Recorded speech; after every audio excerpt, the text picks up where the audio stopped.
Hello, I'm Anika from Made to Sew and welcome to our oilcloth bunting tutorial. In this tutorial we're going to be showing you how to make this super quick and easy bunting that you can sew but you don't have to. So if you don't sew it's not a problem, we're going to be showing you a different method instead. You're going to need a piece of rope and some oilcloth to create this. So let's get started. Start by collecting the materials that you need to create the bunting. We decided to work with an oil canvas fabric and we've got two different fabrics here for our bunting, but this is up to you. We chose the oil canvas because it's perfect to hang outside and we can cut it with a normal pair of scissors because it won't fray. Now you're welcome to download a pennant shape from our website and we've got these two pennants that we're going to be working with here, or you can choose to use a triangle, it's really up to you. You will also need some rope or some string to hang your bunting on. You're going to need a pencil or a pen to draw around your templates, and then it's really up to you whether you want to actually sew the pennants or whether you're planning on gluing them. So if you want to glue them, I would recommend using a hot glue gun. And obviously if you're going to be sewing them, then you'll either need a needle and thread if you wish to do this by hand, or a sewing machine and some thread. So collect up all of your supplies and join me back here with your templates. Now you're welcome to download the pattern from our website and we'll put a link to that in the description box below. We decided to work with the two different rectangles. We've got a larger rectangle and a smaller rectangle with the V at the bottom. However, you're welcome to work with any of the bunting templates that you choose. If you wish to just draw this out now, I will give you the measurements for these sizes. The larger rectangle has a width of 5 inches, which is 13 centimetres, and a length of 8 inches, which is 20 centimetres. The smaller rectangle has a width of 3 inches, which is 8 centimetres, and a length of 8 inches, which is 20 centimetres. Now we decided to position the V here in the centre and we just simply measured up from the bottom edge 2 inches, which is 5 centimetres, and that's the height of the V at the bottom of the pennant. Now I would recommend that you trace these out in card. It will be easier to work with when we have to draw around them onto your fabric. However, there is one other thing that we need to do. We need to add a little bit onto the top of our pattern to work for the overlap. And I'm going to show you how to do that now. Trace around the original template that you can download from the website, or you can follow the measurements that we gave you, and you'll be left with the following. Now we need to add a small amount onto the top edge of this shape for the overlap. Now the overlap is going to go from the right side to the wrong side of your pennant, and this is what will allow the string or the rope to sit in this folded edge. So what do we need to do? Well, we need to add to this top edge 1 inch, which is 2.5 centimetres, and you'll simply just take a ruler and add that onto that top edge there, and this should be a straight line. And then we can simply draw up the side seams, which again should be straight lines. On one side and on the other side, and then you're welcome to go and cut this out with some paper scissors. Just like so. So you're welcome to cut this out and you should be left with a card template that is slightly larger.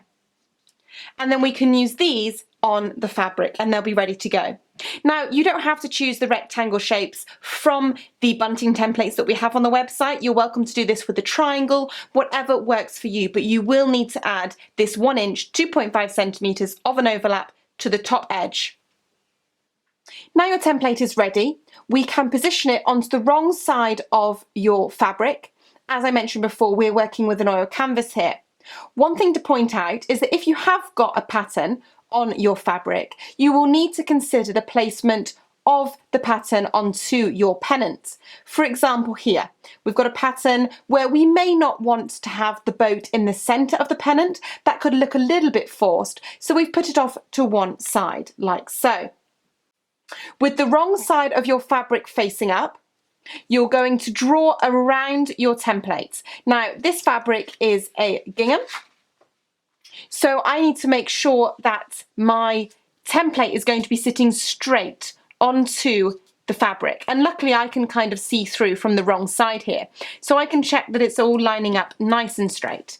And the same goes, as I mentioned, if you have a pattern. Hopefully you can see through from the wrong side. If not, you're welcome to cut it out with your right side facing up. And we're simply going to draw around this using a pencil, or even a pen would be fine on your oil canvas, all the way around your template. Once you've done this, then you can cut it out along those lines. As you can see, I've drawn around my template using a pen so that it's clear and visible for you. However, in the real world, I would use a pencil. Now we're simply going to cut around this using a sharp pair of scissors. Now I'm simply going to cut out my pennants, and if you had used a pen here, I would recommend trying to cut the pen marks off so that they're not visible from the wrong side. And I would like you to do this for all of your pennants. Now, in terms of the number of pennants that you require, this is really up to you. It's up to you as to how long you want your bunting to be. Now, what we used is we created 5 of the large pennants and 6 of the smaller rectangles. And that was just the design that we liked, with a length of rope 3 meters, 3.3 yards. Again, this is really up to you. It depends on what you're working with and potentially how many different colours that you want to use for your bunting. One thing I would recommend doing is actually to draw on the fold line at the top of your pennants. Now, if you remember, we added on 1 inch, 2.5 centimetres to this top edge. So we're simply going to measure that down 1 inch, 2.5 centimetres, and draw a line. Again, I'm working with pen, but I would recommend you used a pencil.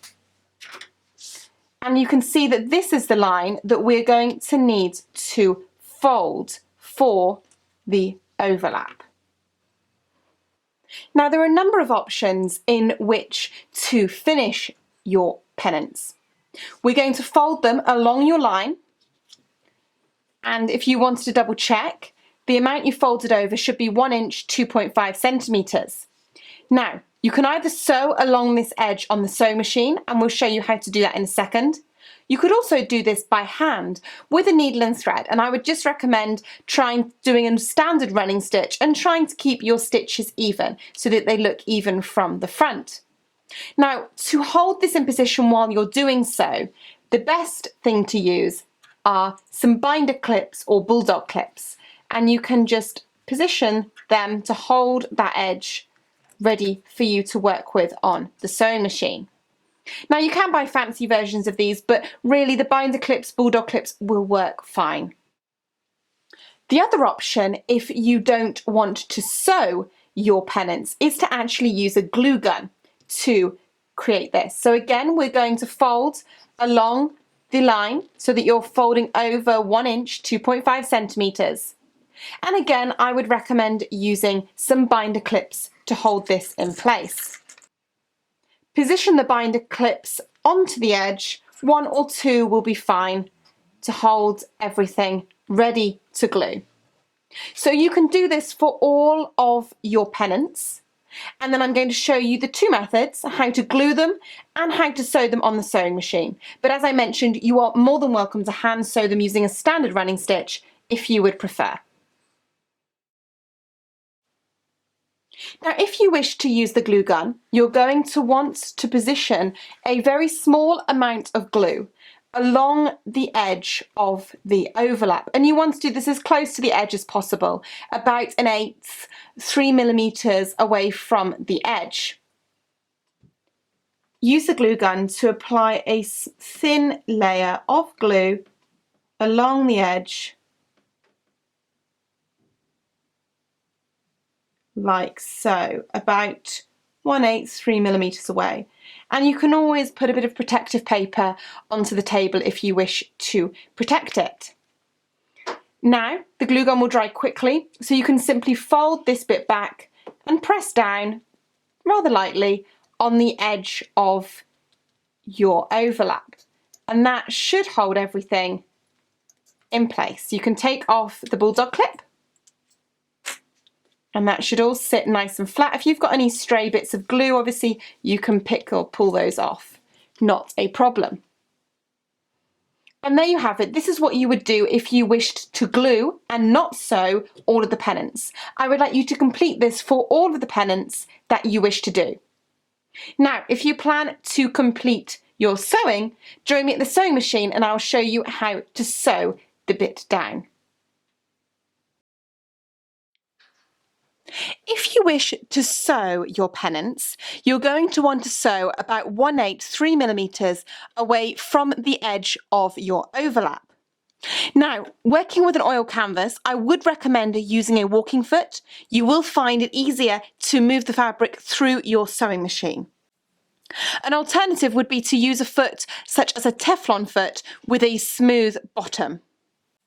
Start by stitching forwards and backwards a couple of stitches to secure your stitching.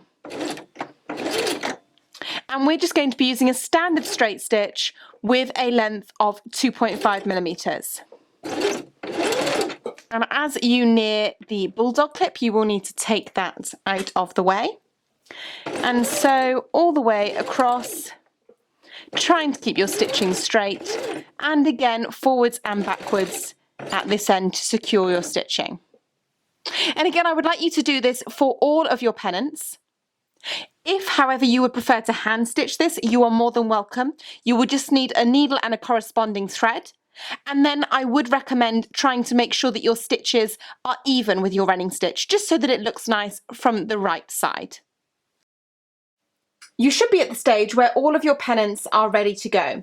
Either you will have sewn down the overlap on the sewing machine by hand or stuck it down with some glue so that you have a little hole area for us to thread our rope in. Now, you will need to trim any threads if you decided to sew this so that everything's neat and ready to go. You will also need to decide on the order in which you wish to position your pennants. And as I mentioned before, we have got 5 of the larger rectangles and 6 of the smaller rectangles, but the number is really up to you and the length of the bunting that you wish to create.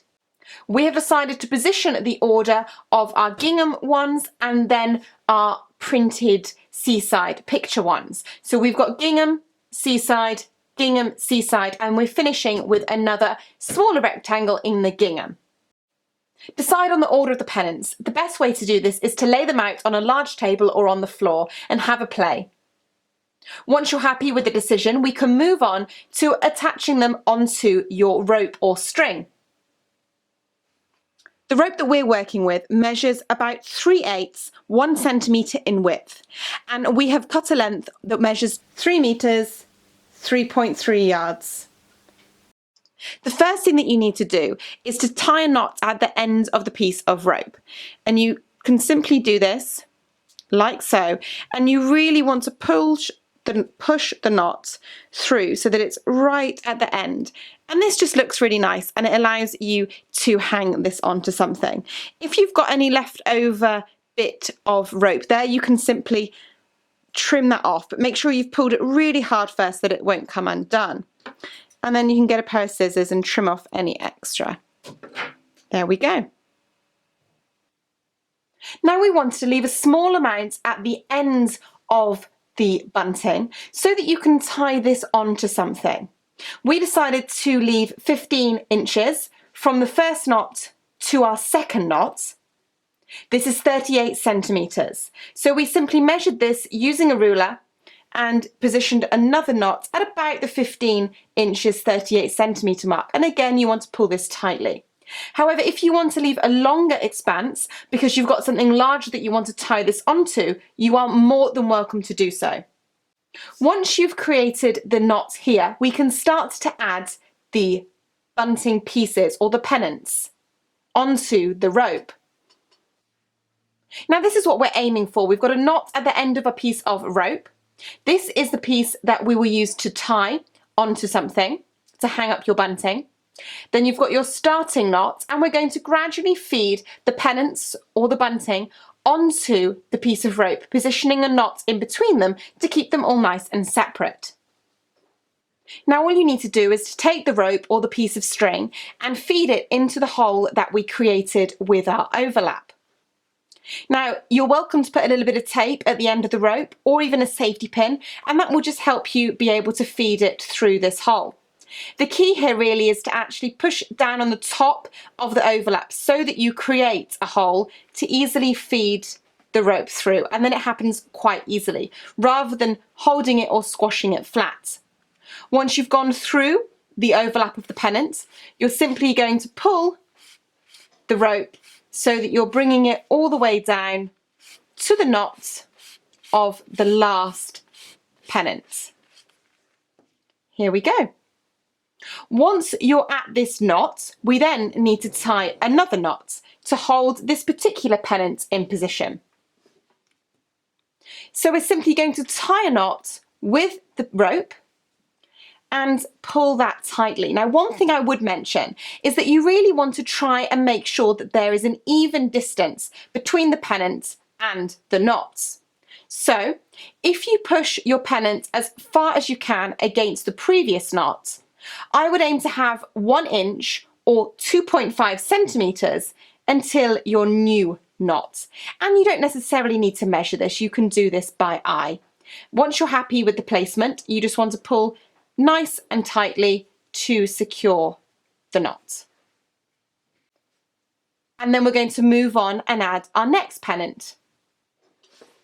Feed the rope through the top overlap edge of the pennant and pull onto the rope so that your pennant moves down to the previous knot, and you want it to sit flush against the knot. We're then going to simply tie a knot in the rope,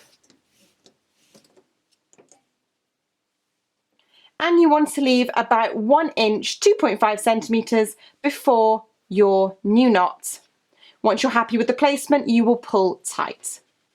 And you are simply going to do that for all of the pennants that you want to add, finishing with your last knot. Join me back here once you've attached them all and added a knot after all of them. Once you have tied a knot at the end of your last pennant, you're then going to do exactly the same as what we did at the beginning. We'll measure from here 15 inches or 38 centimeters, and that can be longer or shorter. It really depends on how long you want your ends to be and maybe how much rope that you have. And we're going to tie a knot right at the end again and simply trim off any extra that you have.